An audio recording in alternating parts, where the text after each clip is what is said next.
দাম্পত্য জীবনে স্বামীকে আল্লাহ তাআলা কি দায়িত্ব দিয়েছে, তারপর স্ত্রীকে আল্লাহ তাআলা কি দায়িত্ব দিয়েছে, এবং দুইজনের আবার কালেকটিভ সম্মিলিত কিছু দায়িত্ব আছে, এগুলো আমরা শুনবো। শুনতে রাজি আছেন তো? কষ্ট হচ্ছে আপনাদের? এই বাম দিকটা আমাকে কষ্ট দিয়েই যাচ্ছে, খালি আওয়াজ কথা। একটু থামছে আবার শুরু, কেন? আমার দিকে তাকান। আরেকজনকে থামতে বলছে কে আপনার? এই থামো থামো, এগুলো বলেন কেন? আপনি থামেন, তাই তো। হ্যাঁ, আবার আমার সাথে কথা যা। তো প্রথমে আমরা সম্মিলিত দায়িত্বের কথা শুনবো। সম্মিলিতভাবে আল্লাহ স্বামী স্ত্রী দুইজনকেই কিছু দায়িত্ব দিয়েছে, যে দায়িত্বটা দুইজনের উপরই বর্তায়। এরপরে শুনবো স্বামীকে আল্লাহ কিছু দায়িত্ব দিয়েছে, এটা শুনবো। এরপরে স্ত্রীকে কিছু দায়িত্ব দিয়েছে, আল্লাহর কসম এই দায়িত্বগুলো যদি স্বামী স্ত্রী সম্মিলিতভাবে পালন করে, এক একটা ঘরকে আল্লাহ জান্নাতি পরিবার বানায় দিবে, সুখী সমৃদ্ধ জান্নাতি দম্পতি বানায় দিবে। এরকম দাম্পত্য জীবন, সুখময় দাম্পত্য জীবন আমাদের হোক। আমরা চাই কি চাই না? চাই। তাহলে আমরা প্রথমে আলাদা আলাদা দায়িত্ব শোনার আগে সম্মিলিত বা কালেকটিভ রেসপন্সিবিলিটি কি আছে, এই সম্মিলিত দায়িত্বগুলো শুনবো। স্বামী স্ত্রীর দুইজনের কাঁধেই বর্তায় এরকম প্রথম দায়িত্ব হচ্ছে স্যাক্রিফাইস। দাম্পত্য জীবনের আসল খেলাটা হচ্ছে স্যাক্রিফাইসের খেলা। কিসের খেলা? স্যাক্রিফাইস।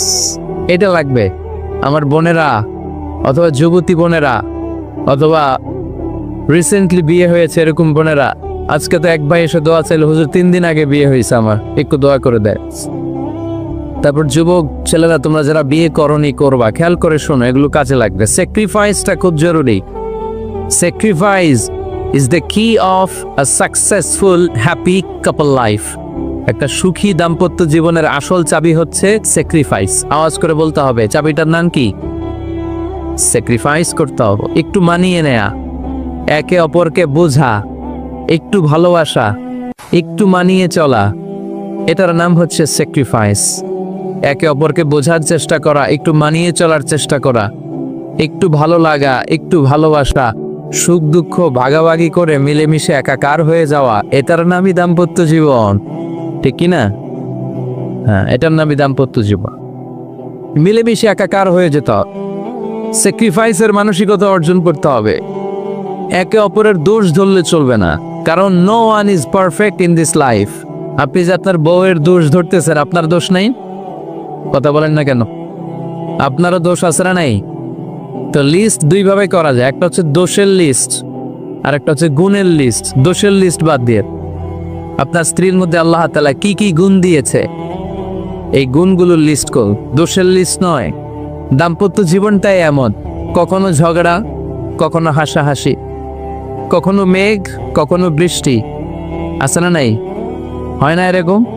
আপস অ্যান্ড ডাউনস, মাঝে মাঝে একটু ঝগড়া, মাঝে মাঝে আবার ভালোবাসা, আবার খুনসুটি, এগুলো মিলেমিশে একাকার করে স্যাক্রিফাইস দিয়ে একে অপরকে জয় করে নিতে হয়। কারণ no one is perfect in this world. এই পৃথিবীতে কেউই পারফেক্ট না। আপনি আপনার বউয়ের দোষ খুঁজলে আপনারা দোষ আছে না নাই? কেউ দোষমুক্ত নয়। এজন্য দোষ না খুঁজে আমরা স্যাক্রিফাইস করব। দাম্পত্য জীবনের এটাকে সুখী সমৃদ্ধ করার 1 নাম্বার চাবিকাঠি হচ্ছে স্যাক্রিফাইস। এইদিকে কয়েকটা আছে, এগুলো টান দেন, বসান বসান বসান বসান। এই যে লাল গেঞ্জি, এটার বসান, পিছনে সবুজ গেঞ্জি বসান, টাইনা বসান না, আমি বলছি বসান, টান দেন ওরে ধরে, টানেন সবাই মিলে, টান দেন ওরে। হ্যাঁ বসান, হ্যাঁ ধাক্কা মারেন, সাবাস, হ্যাঁ ঠিক আছে। এই বসাইতে পারেন, লাল গেঞ্জি চলে যাইতেস, ওরে ধরো, এই ঠিক আছে, বসছেও, ঠিক আছে, বস, ফাইন। আমার দিকে তাকান, বসে গেছে। কষ্ট পাইতেছেন আপনারা? কিছু শেষ করে দিয়ে দিলে তো ওঠা বসা কেন? সময় দিয়েছিলাম, ওই সময় যান না কেন? পুরো বাংলাদেশটা এরকম ক্যাওস, কেউ নিয়ম মানতে চায়, যেতে বলছি যায় না, এরপর কথা শুরু করছে, এখন ওঠা শুরু করছে। তো শৃঙ্খলা আপনি কোথায় কাজে লাগাবেন? এটা কোরআনের মাহফিল, এখানে নীতির কথা শোনানো হয়। তো এখানে যা চলবে সব নীতি মেনেই চালাতে হবে, ঠিক কিনা? অনিয়ম করতে পারবেন না আপনি। আর এইখানে তো ওনারা স্বাধীনতা ঘোষণা করছে, আলাদা হয়ে যাবে এরা, আপনারা স্বাধীন হয়ে যান, হয়েছে? এদিকে তাকান। তাহলে সুখী দাম্পত্য জীবনের 1 নাম্বার চাবির নাম কি? স্যাক্রিফাইস। চিল্লায় বলতে হবে, সেটা কি? হাজব্যান্ড ওয়াইফ দুইজনেই স্যাক্রিফাইস করবে। এই যে ভাই, আল্লাহর দোহাই লাগে, আল্লাহর দোহাই। দৌলতপুরের ব্যাপারে খুব খারাপ একটা ইমপ্রেশন নিয়ে আমি যাব আপনাদের কারণে। আপনারাই আপনাদের দৌলতপুরের বদনামের জন্য যথেষ্ট। আরেকজনের বসানোর দরকার নেই, নিজেই বসেন। কাউরে ইঙ্গিত করার দরকার নেই, কোথাও লাইট মারার দরকার নাই, লাইট বন্ধ করে নিজেই বসে যান। হ্যাঁ ঠিক আছে, এদিকে তাকান। দাম্পত্য জীবনকে সুখী করার 2 নাম্বার কালেকটিভ ফর্মুলা হচ্ছে ঝগড়া করা যাবে না। ঝগড়া আপনারা করেন নাকি ভাবির সাথে? ভাবির সাথে ঝগড়া করেন কে কে? দেখি হাত তোলেন। এদিকে সব আল্লাহর ওলি, এরা ঝগড়া টগড়া করে না। আপনি করেন? এই সাহসী সন্তান আছে কিছু, মাশাআল্লাহ। ঠিক আছে, বেশি করেন না আবার। হ্যাঁ ঠিক আছে, ঠিক আছে, তোমরা করো, বুঝছি, আপনারা করেন। ওকে, না ঝগড়া করা যাবে না। একজন ঝগড়া শুরু করলে আরেকজন চুপ থাকতে হবে। দুইজনই ঝগড়া করলে, দুইজন রেগে গেলে ঝামেলা আসরা নাই।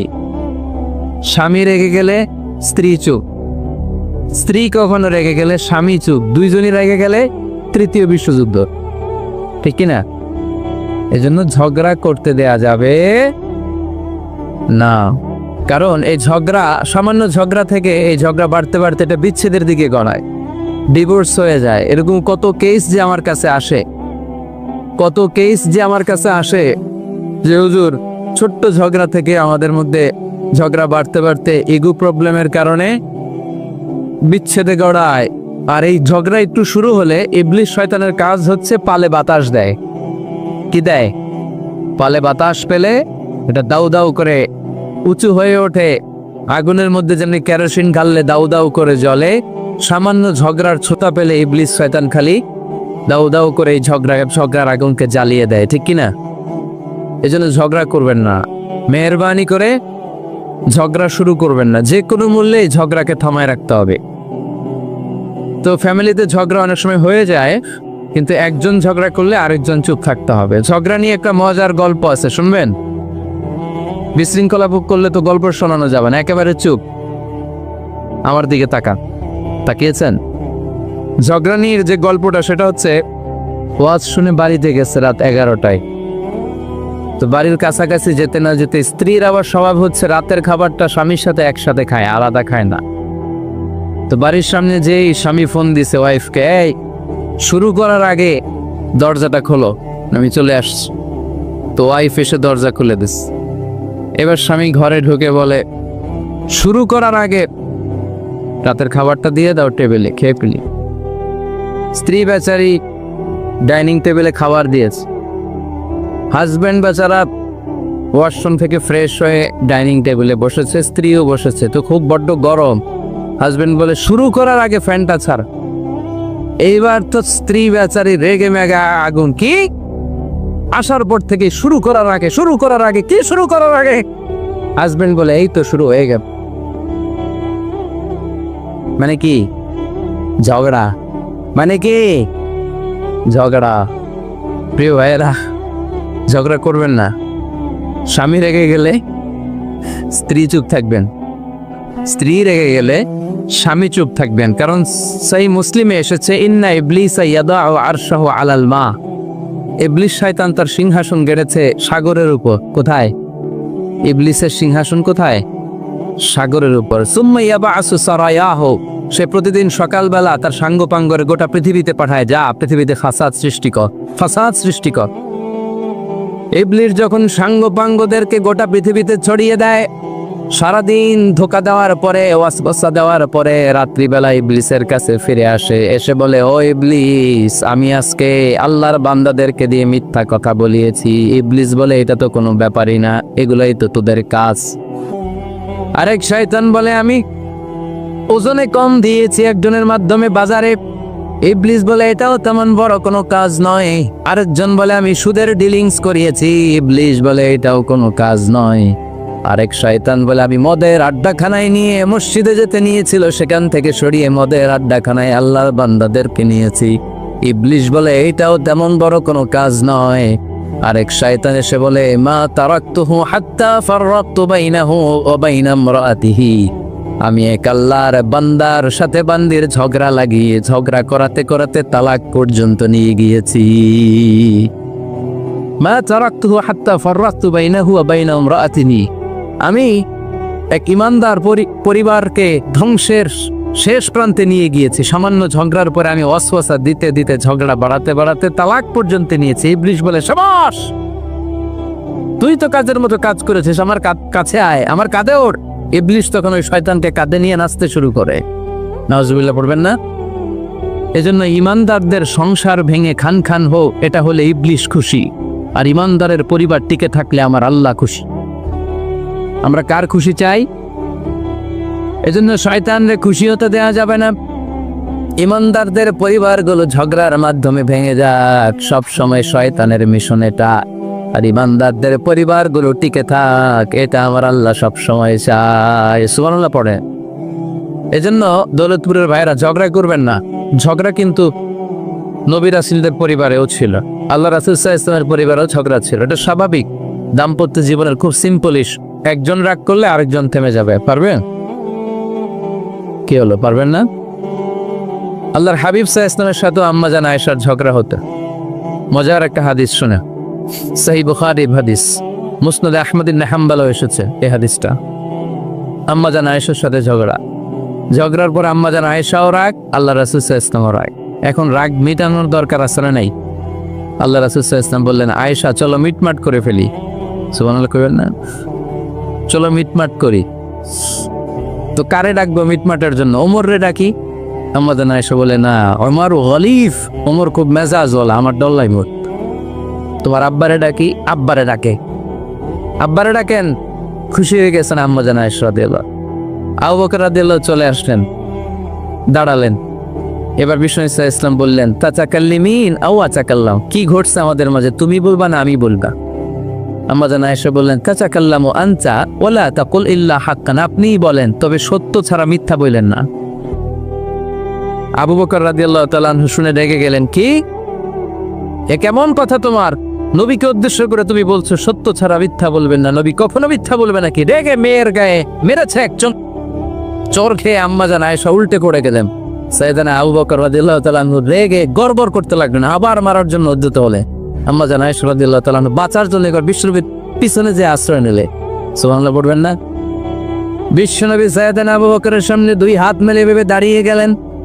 আল্লাহর হাবিব যখন আম্মা জান আয়েশাকে বাঁচানোর জন্য দুই হাত উঁচু করে দাঁড়িয়ে গেলেন, সাইয়েদানা আবু বকর থেমে গেলেন। সাইয়েদানা আবু বকর এই পরিস্থিতি দেখে ঘর থেকে বের হয়ে ঘরের বাইরে দাঁড়ালেন। এবার আল্লাহর রাসূল সাল্লাল্লাহু আলাইহি ওয়াসাল্লাম আম্মা জান আয়েশাকে তুললেন, বললেন, ইয়া আয়েশা কাইফা রাআইতিনি আনফাসতুকি মিনার রাজুল, দেখলা নাকি কেমন করে আমি তোমার বাবার হাত থেকে তোমারে বাঁচালাম? আজকে আমি যদি সামনে দাঁড়িয়ে না বাঁচাতাম, তোমার বাবা তোমারে একেবারে মেরেই ফেলতো। সুবহানাল্লাহ পড়ে।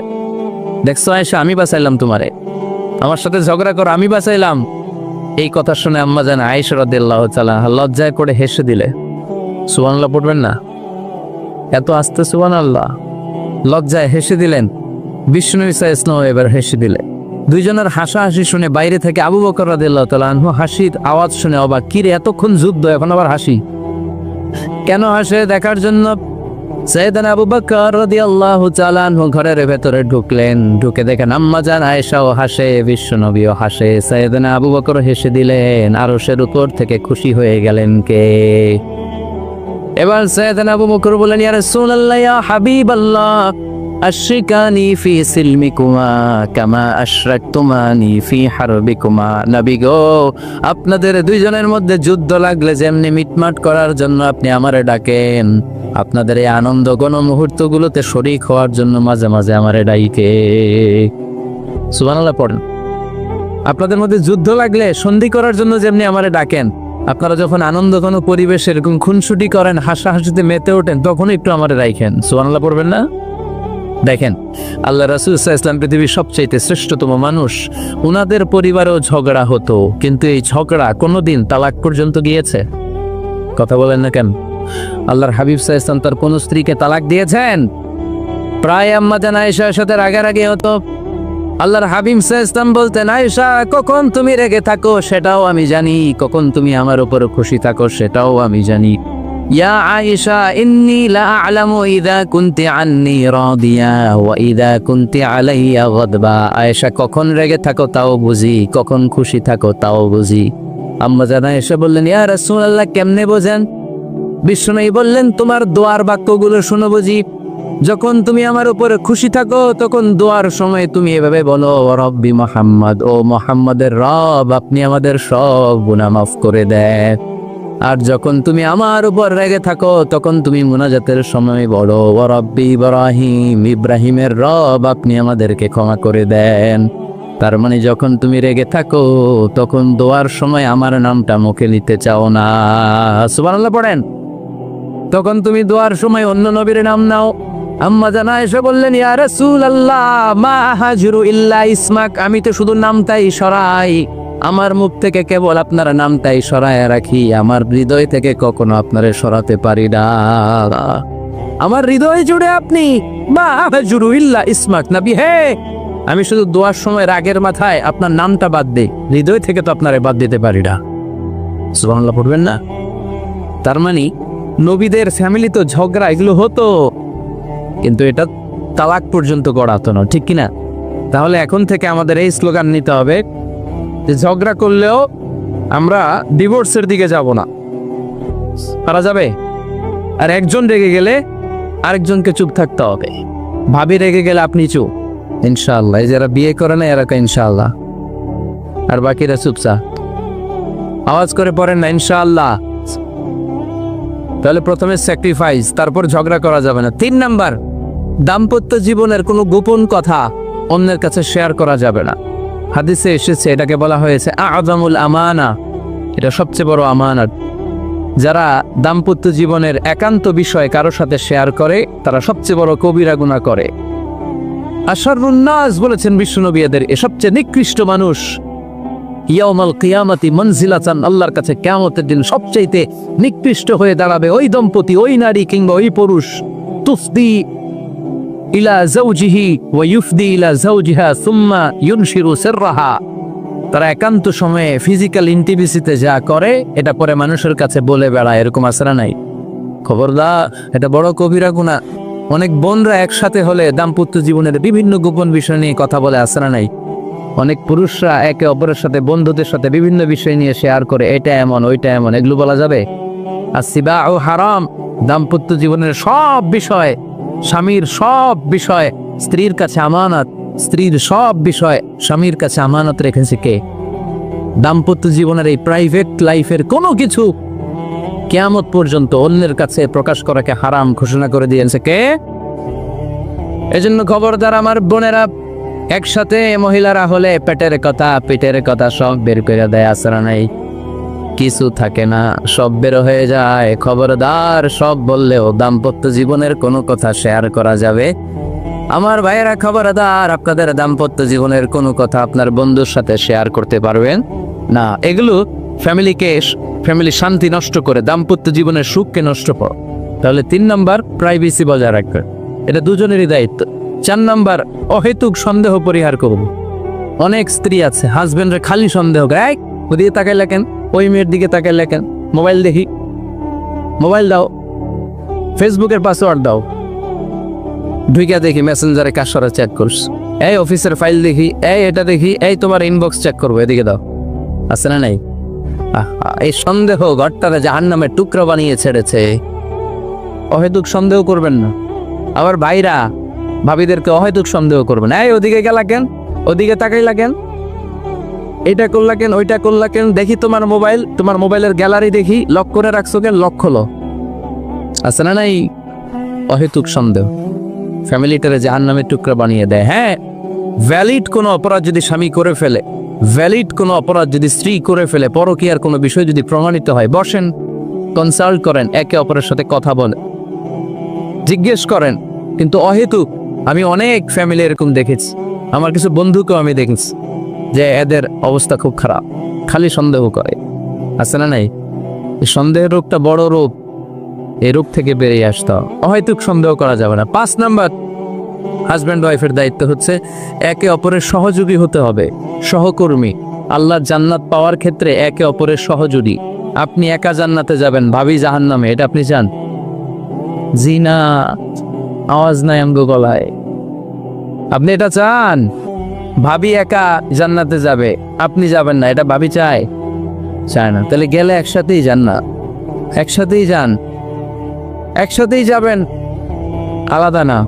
এজন্য আল্লাহর আনুগত্যে, আল্লাহর ইবাদতে, দাম্পত্য জীবনে একে অপরের সহযোগী হতে হবে। স্বামী ভুল করলে স্ত্রী সুন্দর করে শুধরে দিবে, স্ত্রী ভুল করলে স্বামী শুধরে দিবে। ফজরের সময় স্ত্রী হাজবেন্ডকে ডেকে দিবে, উঠতে না চাইলে ঠান্ডা পানির ছিটা দিবে। কারণ জান্নাতে একা যাওয়া যাবে না, গেলে দুইজনই যাব। কথা কয় না? দুইজনেই জান্নাতে যাওয়ার দরকার আছে না নাই? যত বেশি আপনারা আল্লাহর আনুগত্যে আগাতে পারবেন, তত আপনাদের মহাব্বত বাড়ায় দিবে কে? এই যে হাজবেন্ড ওয়াইফের ভালোবাসাটাকে বলে লাভ পিরামিড। কি pyramid? Love pyramid, like triangle, ত্রিভুজ আকৃতি। হাজবেন্ড ওয়াইফের ভালোবাসাটা ত্রিভুজ আকৃতি। The closer the couple comes to Allah, the closer they comes to each other. Husband wife যত বেশি আল্লাহর কাছে যাবে, তারা নিজেরাও নিজেদের তত কাছে যাবে। হাজবেন্ড ওয়াইফ আল্লাহ সম্পর্ক থেকে যত দূরে সরে যাবে, তারা নিজেরাও নিজেদের থেকে তত দূরে সরে যাবে। ঠিক কিনা? ত্রিভুজ চিনেন আপনারা? হ্যাঁ, এ জিওয়, কয়েকজন জিওয়। আপনারা ত্রিভুজ চিনেন না? ঠিক আছে, ত্রিভুজের কয় কোণা? 3 কোণা। এই যে এরকম লাভ পিরামিড, 3 কোণা।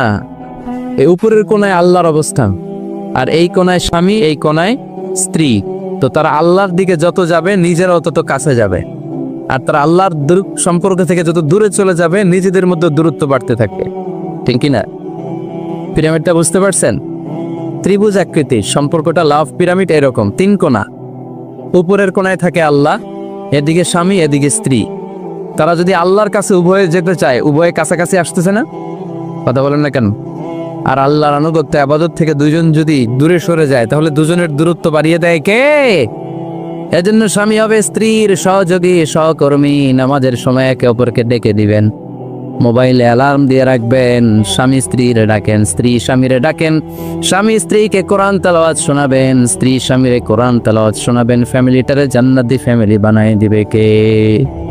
তার এই 5টার দায়িত্ব কালেকটিভ রেসপন্সিবিলিটি, স্বামীর উপর বর্তায়, স্ত্রীর উপর বর্তায়। এগুলো মেনে চললে দাম্পত্য জীবন সুখকর করে দিবে কে? মনোযোগ আছে? কষ্ট হচ্ছে? এবার আমরা হাজবেন্ডের দায়িত্ব শুন। হাজবেন্ডের প্রথম দায়িত্ব হচ্ছে, হাজবেন্ড হচ্ছে caretaker of the family, in charge, protector. আর রিজালু কাওয়ামুনা আলান নিসা। আল্লাহ বললেন স্বামী হলো তার স্ত্রীর ইনচার্জ, প্রোটেক্টর। স্ত্রীকে সুরক্ষা দিবে, স্ত্রীকে টেক কেয়ার করবে, স্ত্রীর দায়িত্বে থাকবে। এই দাম্পত্য জীবনের দুইজনের সংসারকে, সংসারের মধ্যে স্বামীকে দায়িত্বশীল বানিয়েছে কে? পুরুষ দায়িত্বশীল। পুরুষ কখনো নারীর ক্ষতি করে না, সুপুরুষ নারীর ক্ষতি করে না। ঠিক কিনা? গোটা পুরুষ সমাজ নারী সমাজের সুরক্ষা দিবে। যেগুলো নারীকে একান্তে পেলে রেপ করে, যে ঢাকা বিশ্ববিদ্যালয়ে একটা রেপের ঘটনা ঘটছে না, যে এই বেয়াদবটা এই কাজ করেছে, এটা কি পুরুষ না কুপুরুষ? এটা কি সুপুরুষ না কুপুরুষ? সুপুরুষ নারীর প্রোটেকশন দেয়, নারীর টেক কেয়ার করে, তার ইনচার্জ, তার দায়িত্বশীল। দাম্পত্য জীবনে অর্থনৈতিক যত দায় দায়িত্ব আছে, সব আল্লাহ তাআলা পুরুষের কাঁধে দিয়েছে। কার কাঁধে? এই দাম্পত্য লাইফে নারীর কোনো অর্থনৈতিক দায় দায়িত্ব নারীর কাঁধে আল্লাহ দেয় নাই। এজন্য সব অর্থনৈতিক দায়িত্ব পুরুষের ঘাড়ে। 4টা অর্থনৈতিক দায়িত্ব আছে। পুরুষ নারীকে মহারণা দিবে, পুরুষ নারীকে খাবারের ব্যবস্থা করবে, পুরুষ নারীকে পোশাকের ব্যবস্থা করবে, পুরুষ নারীর জন্য রেসিডেন্সিয়াল ব্যবস্থা করবে। ঠিক কিনা? ওয়াতুন নিসা صدقاتهن نحلا فإن طبن لكم عن شيء منه نفسا فكلوه هنيئا مريئا। সুবহানাল্লাহ পড়ে। সব স্বামীদেরকে আল্লাহ ডেকে বললেন, ও স্বামীরা শোনো শোনো,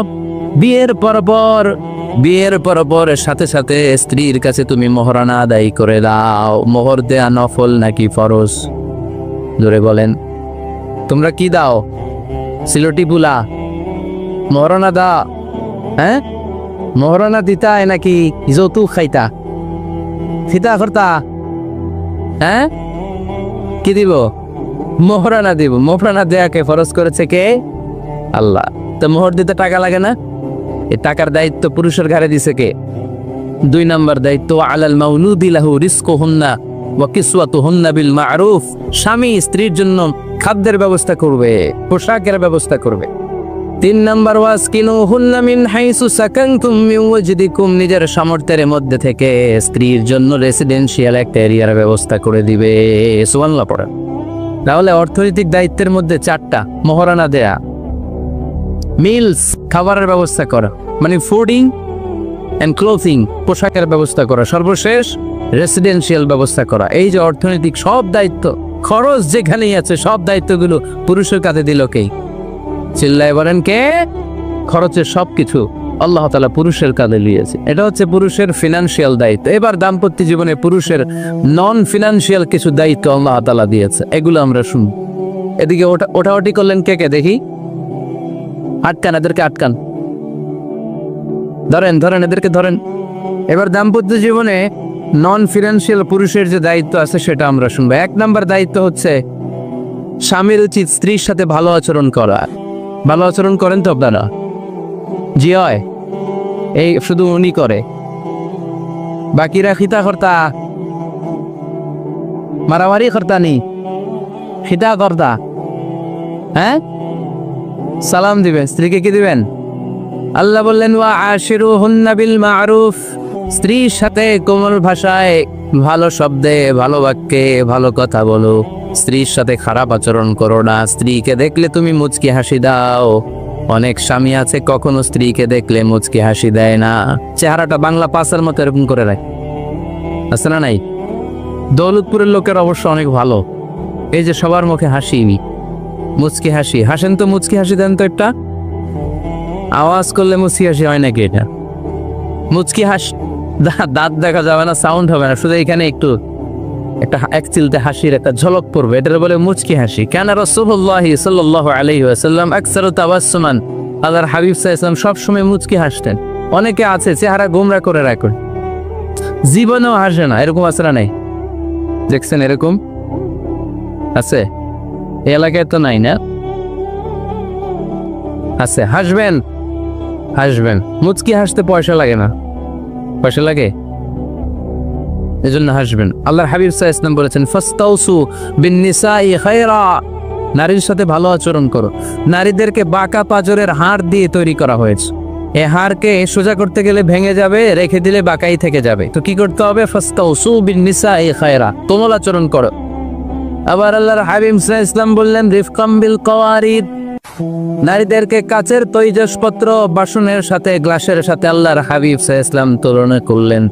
কাচের তৈজসপত্র, কাচের গ্লাস, কাচের প্লেট যেমনি আস্তে তুলতে হয়, আস্তে রাখতে হয়, নারীদের সাথে এরকম কোমল আচরণ করার আদেশ দিয়েছে কে? কাচের গ্লাস, তৈজসপত্র, জগ কিভাবে রাখেন আপনারা? খুব জোরে এরকম থাপাস করে নাকি? উঠানোর সময় থাপাস করে উঠান? খুব স্মুথলি, স্মুথলি এটা ধরতে হয়, স্মুথলি এটা রাখতে হয়। তেমনি নারীদের সাথেও স্মুথলি আচরণ করবে। নারীদেরকে যত আপনি কোমল মোলায়েম ভাষায় কথা বলতে পারবেন, তারা তত আপনার কথা শুনবে। যত সুন্দর সুন্দর কথা, নারীকে, স্ত্রীকে বলবেন তুমি আমার সব, তুমি আমার কৈতরি, তুমি আমার টুনটুনি, তুমি আমার ময়না পাখি, তুমি আমার সোনা পাখি, ওই যে কয় কলিজা। তার মানে প্র্যাকটিস চলে বাসায়। আর কি ডাকেন? ভাবিরে কি ডাকেন বলেন? জান, জান ডাকেন। আর ভাবি কি ডাকে আপনাদেরকে? বাবু। কি ডাকে? বাবু ডাকে। আর কি ডাকে? হ্যাঁ, বেবি। পোলাপান কত দুষ্ট দেখছেন, বেবি ডাকে নাকি? স্বামী স্ত্রীর মধ্যে এই সোহাগপূর্ণ, এই ভালোবাসাপূর্ণ এই ডাকাডাকিতে কোনো গুনাহ নাই, আছে সওয়াব। এগুলো দাম্পত্য জীবনকে সুখময় করে, ঠিকই না? তাহলে স্ত্রীদের সাথে কোমল আচরণ করতে হবে, এক নাম্বার দায়িত্ব। দুই নাম্বার দায়িত্ব, স্ত্রীর সেক্সুয়াল ডিজায়ারকে ফুলফিল করতে হবে। সেনসিটিভ, যেগুলো ব্যাখ্যা করে বোঝানো কঠিন, আপনারা বুঝবেন যারা ম্যাচিউরড, মোর দেন 18 ইয়ার্স, যারা 18 প্লাস যাদের বয়স, সেক্সুয়াল ডিজায়ার ফুলফিল করা হাদিসে এসেছে, এটা স্বামীর দায়িত্ব। ফিজিক্যাল ইন্টিমেসির সময় নিজের ডিজায়ার ফুলফিল হলেই কুইট না করা, সময় দেয়া, এটা আবশ্যক। এই বিষয়েও প্রত্যেক স্বামীর খেয়াল রাখা দরকার। সংক্ষেপে শেষ করে দিলাম। 3 নাম্বার, স্ত্রীর ব্যক্তিগত বৈধ কাজে স্বাধীনতা দিতে হবে স্বামীর। অনেক স্বামী এই ছোট্ট বিষয় নিয়ে মারামারি লাগায় ফেলে ঘরে। স্ত্রীর ব্যক্তিগত বৈধ যে চয়েস, এটাতে আপনি স্বাধীন